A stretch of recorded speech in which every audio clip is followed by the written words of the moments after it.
Assalamualaikum guys, this is me Mubin Ahmed and you are watching English Corner with Mubin। आज हम सीखेंगे present continuous.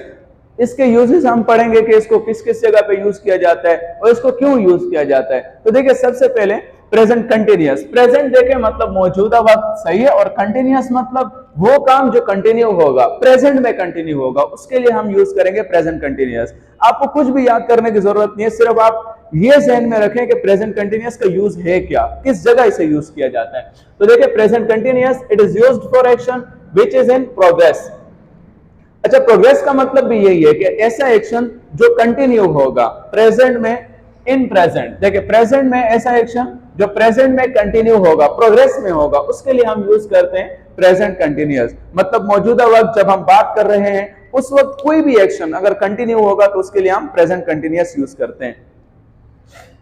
और देखिए दूसरा, इसका एक इंपॉर्टेंट यूज भी है। देखिए यहाँ पे वैसे ये तो इसकी डेफिनेशन है, लेकिन ये भी इसकी डेफिनेशन है। इसमें देखिए क्या बता रहे हैं, इसको हम समझते हैं और फिर मैं आपको ये बाद में उस तरफ समझा दूंगा। इसके इंपॉर्टेंट यूजेस भी हैं, वो मैं आपको उस तरफ समझाऊंगा कि वो किस लिए हमने यूज किया, उस तरफ सारे इंपॉर्टेंट यूजेस हैं। अब यहाँ देखें, the present continuous means that we are in the middle of an action. अच्छा, हम किसी भी काम के मिडल में होते हैं। प्रेजेंट कंटिन्यूअस में हम जो भी बता रहे होते हैं, जो भी काम, किसी काम के बारे में हम बता रहे होते हैं, एक्चुअली हम उस काम के मिडल में होते हैं। जिस तरह देखें, आई एम टीचिंग, मैं पढ़ा रहा हूं, तो देखें मैंने पढ़ाना पास्ट में स्टार्ट किया, सही, पहले ही स्टार्ट कर चुका हूं, लेकिन अभी भी पढ़ाता जा रहा हूं, तो मैं काम के किस में हूं, मिडल में हूं। तो प्रेजेंट कंटिन्यूअस में हम वो एक्शंस बताते हैं जो मिडल में होते हैं। एक्चुअली इसकी डेफिनेशन यही है।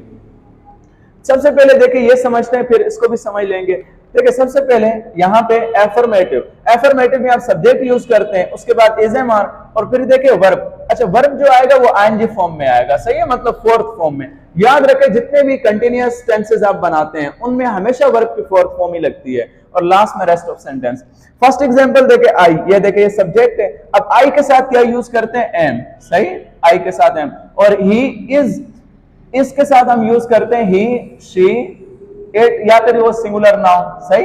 और आर के साथ हम यूज कर रहे होते हैं वी, यू और दे। याद रखें, देखें ही, शी, इट, ये होते हैं थर्ड पर्सन सिंगुलर आपके पास। ये थर्ड पर्सन सिंगुलर सब्जेक्ट होते हैं, मतलब एक के लिए यूज किया जाता है। और ये जो दे है ये थर्ड पर्सन प्लूरल होता है। तो यहां देखें आई, अब आई के साथ क्या यूज करेंगे, am, I am, and then verb with fourth form, teaching, I am teaching. Teach first form है, टीचिंग फोर्थ फॉर्म है। I am teaching English now, तो देखें इंग्लिश नाउ ये रेस्ट ऑफ सेंटेंस है। I am teaching English now, मैं अभी English पढ़ा रहा हूं। तो देखें मैं इंग्लिश पढ़ा रहा हूं, ये काम क्या है, कंटिन्यू है, अभी प्रोग्रेस में है। तो ऐसा काम जो प्रोग्रेस में होगा उसके लिए प्रेजेंट कंटिन्यूअस यूज करेंगे।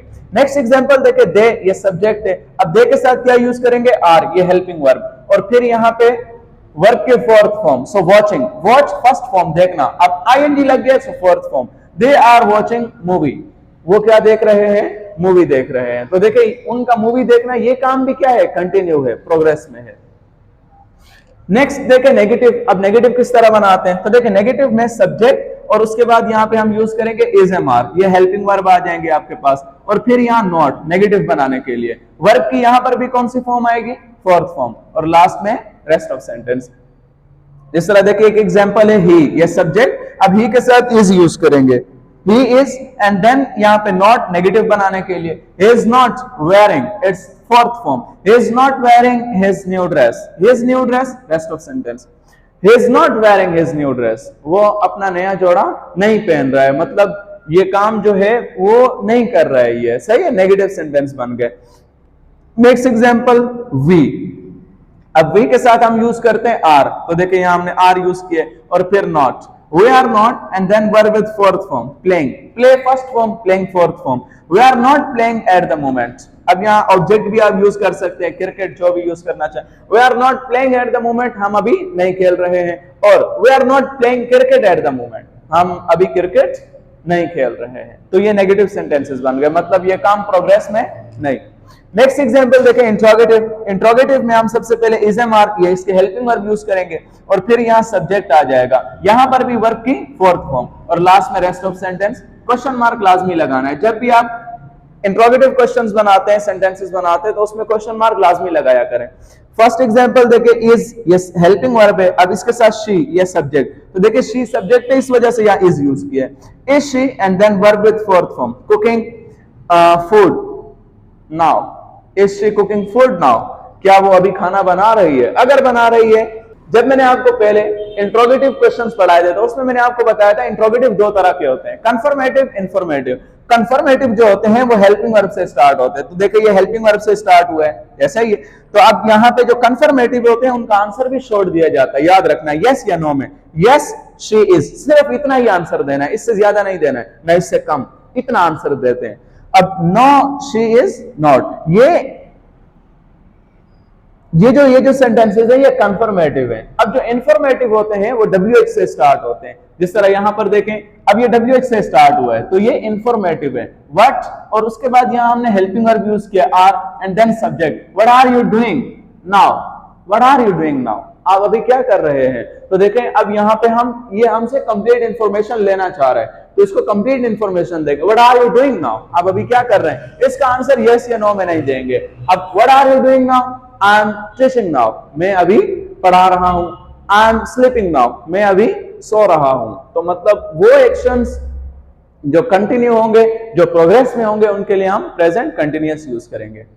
आई होप कि यहां तक आपको समझ आ गया होगा। अब चलते हैं इसके दूसरे यूजेस की तरफ। इसके दूसरे यूज देखें, दूसरा हम पढ़ने लगे इन the middle of an action. देखिए जब भी हम किसी भी काम के मिडल में होंगे, जिस तरह मैंने आपको यहाँ बताया, सही है, तो अब इसी को समझते हैं। देखें यहाँ पे मैंने आपको एग्जांपल्स के जरिए मैं आपको समझाऊंगा। यहाँ देखें एक एग्जांपल है आई, ये सब्जेक्ट है, आप यहाँ पे एम यूज करेंगे इसके साथ, यही मैंने आपको पढ़ाया, आई एम, और उसके बाद वर्ब की fourth form, waiting for the train, I am waiting for the train, मैं ट्रेन का इंतजार कर रहा हूं। तो देखें अब यहाँ पे ये जो मैं ट्रेन का इंतजार कर रहा हूं, इसका मतलब क्या है? आई एम एट स्टेशन, मैं स्टेशन पर हूं, सही।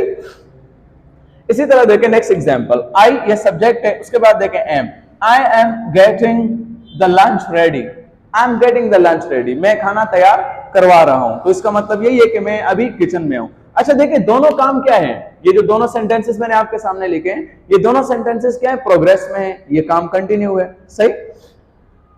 अब देखिए यहां ये जो I am waiting for the train, मैं जो ट्रेन के लिए इंतजार कर रहा हूं, तो मतलब मैंने ये काम थोड़ा पहले शुरू किया, ऐसा ही है, मैं अभी भी करता जा रहा हूं और हो सकता है मुझे आगे भी थोड़ा इंतजार करना पड़े। तो मैं काम के किस में हूं? दरमियान में हूं, मिडल में हूं मैं यहाँ काम के, मतलब मैं इंतजार करने के मिडल में अभी चल रहा हूं, क्योंकि मैं पहले ही ये काम स्टार्ट कर चुका हूं। अब देखिए यहाँ पे यही लिखा है, आई एम वेटिंग, मैं इंतजार कर रहा हूं, means that I am in the middle of a period of waiting, मतलब मैं जो इंतजार करने का जो पीरियड है उसके मिडल में हूं अभी, ऐसा ही है ना। देखें अब आप कोई काम स्टार्ट करते हैं, सही है, और उसको करते जा रहे हैं और आपने अभी तक उसे खत्म भी नहीं किया, तो इसका मतलब क्या होगा कि आप उसके मिडल में हैं, ऐसा ही है ना। वो काम खत्म तो नहीं हुआ, यहाँ पर देखिए यहाँ यही बता रहे हैं, the wait is not yet over, मतलब ये जो इंतजार है अभी तक खत्म नहीं हुआ। तो खत्म नहीं हुआ तो इसका मतलब क्या है? मैं उस काम के मिडल में हूं, एक्शन के मिडल में हूं। तो जब असल में जो प्रेजेंट कंटिन्यूअस का यूज है वो यही होता है कि हम काम के मिडल में होते हैं, एक्चुअली वो काम स्टार्ट हो चुका होता है, कंटिन्यू जा रहा होता है, लेकिन उसके हम मिडल में चल रहे होते हैं, तो उसके लिए हम यूज करते हैं प्रेजेंट कंटिन्यूअस। आई होप कि ये भी आपको समझ आ गया होगा। नेक्स्ट देखिए सी में, इन the middle of an action but not actually doing at the moment of speaking. अच्छा देखिए कुछ ऐसे एक्शंस होते हैं जो हम किसी खास पीरियड में कर रहे होते हैं, वो किसी खास पीरियड में कंटिन्यू होते हैं, हर रोज कंटिन्यू होते हैं, लेकिन किसी खास पीरियड में जब हम बात कर रहे होते हैं उस वक्त नहीं होते वो एक्शंस, तो उसके लिए भी हम जो यूज करते हैं वो प्रेजेंट कंटिन्यूअस यूज करते हैं। अब यहां इसको एग्जांपल के जरिए समझते हैं। देखिए यहां एग्जांपल आई, देखिए ये सब्जेक्ट है, I must get back to the office, ये एक अलग सेंटेंस है, I must get back to the office, इसका मतलब यही है कि मुझे अभी जरूर ऑफिस वापस जाना चाहिए। अब आगे देखें क्या कह रहे हैं, वी, अब यहां देखें, we are working on a new project. ऊपर देखें ये दूसरा सेंटेंस है, I must get back to the office, मुझे जरूर ऑफिस वापस जाना चाहिए, ठीक है। मतलब ये किसी भी जगह हो सकता है, घर हो सकता है, होटल, किसी भी जगह, रेस्टोरेंट पे हो सकता है, किसी भी जगह हो सकता है। तो देखें अब यहां पे ये जब बात कर रहे हैं, क्या उस वक्त ये काम कंटिन्यू है? नहीं है, ठीक है, ये काम कंटिन्यू नहीं है, बल्कि ये काम एक खास पीरियड में कंटिन्यू है। किस तरह देखें, I must get back to the office. जब ये बात ये कर रहा है कि इस वक्त ये काम कर रहा है न्यू प्रोजेक्ट पे, नहीं कर रहा, ये किसी और जगह है, लेकिन किसी खास पीरियड में ये काम क्या है, कंटिन्यू है। तो इसी वजह से देखें अब यहां पे हमने क्या यूज किया है, present continuous. We are working on a new project, हम एक न्यू प्रोजेक्ट पर काम कर रहे हैं। तो मतलब ये किसी खास पीरियड में काम कर रहे हैं। समझ आ गया ये? इसी देखें नेक्स्ट एग्जांपल भी देखें, I am quite busy this days, I am quite busy this days, मैं इन दिनों काफी मसरूफ हूं। ये तो एक अलग सेंटेंस है। इसके बाद देखें दूसरा सेंटेंस जो प्रेजेंट कंटिन्यूअस में आएगा, यहां देखें, I am doing course at college. अब देखें जब ये बात कर रहा है, क्या उस वक्त ये कोर्स कर रहा है, नहीं कर रहा, सही है, ये सिर्फ बात कर रहा है इस वक्त, I am quite busy this days, मैं इन दिनों काफी मसरूफ हूं। अब इस वक्त ये कोई कोर्स नहीं कर रहा है, लेकिन ये बता रहा है कि अब कॉलेज किस टाइम में स्टार्ट हो, मॉर्निंग में स्टार्ट होता होगा, इवनिंग में, आफ्टर, किसी भी वक्त स्टार्ट, लेकिन किसी एक खास पीरियड में स्टार्ट होता होगा ना, किसी एक खास पीरियड में ये कोर्स किया जाता होगा, हर वक्त तो नहीं कर रहा, या जब बात कर रहा है उस वक्त कर रहा है, नहीं, तो ये किसी खास पीरियड में ये काम कर रहा है। तो इसके लिए भी हमने क्या यूज किया है, प्रेजेंट कंटिन्यूअस। यहां देखें यही, I am doing course at college, मैं कॉलेज में क्या कर रहा हूं, कोर्स कर रहा हूं। तो कोर्स जो किया जा रहा है वो किसी खास पीरियड में किया जा रहा है, उसकी वजह से ये क्या हो रहा है, बिजी हो रहा है। आई होप कि ये समझ आ गया होगा। आज तक के लिए इतना ही। इसके और भी यूजेस होते हैं जो फ्यूचर के लिए यूज किए जाते हैं। अगर आप वो सीखना चाहते हैं इंशाल्लाह वो भी मैं एक वीडियो बनाऊंगा, उसमें वो भी मेंशन कर देंगे। और जितनी हो सके इसकी प्रैक्टिस करें, इन चीजों को अपनी रूटीन में लाएं, स्पीकिंग के लिए रूटीन में लाएं। जितना आप प्रैक्टिस करेंगे उतना ही आपके लिए बेहतर होगा और आप उतना जल्दी इंप्रूव भी कर लेंगे अपनी स्पीकिंग। तो आज के लिए इतना ही, इंशाल्लाह मिलते हैं एक नई वीडियो में। तब तक के लिए अल्लाह हाफिज। और अगर आपको कोई चीज समझ नहीं आई है यहाँ से, तो आप हमसे कमेंट सेक्शन में भी पूछ सकते हैं, हम कोशिश करेंगे कि आपको वहां पे समझा दें। और अगर आप मेरे चैनल पे न्यू हैं और आपको ये वीडियो अच्छी लगी हो तो इसे सब्सक्राइब भी लाजमी कीजिएगा मेरे चैनल को, क्योंकि हमें आपकी सपोर्ट की भी जरूरत है और हमें आपके कमेंट्स की भी जरूरत है। कमेंट और लाइक जरूर कीजिएगा। अल्लाह हाफिज।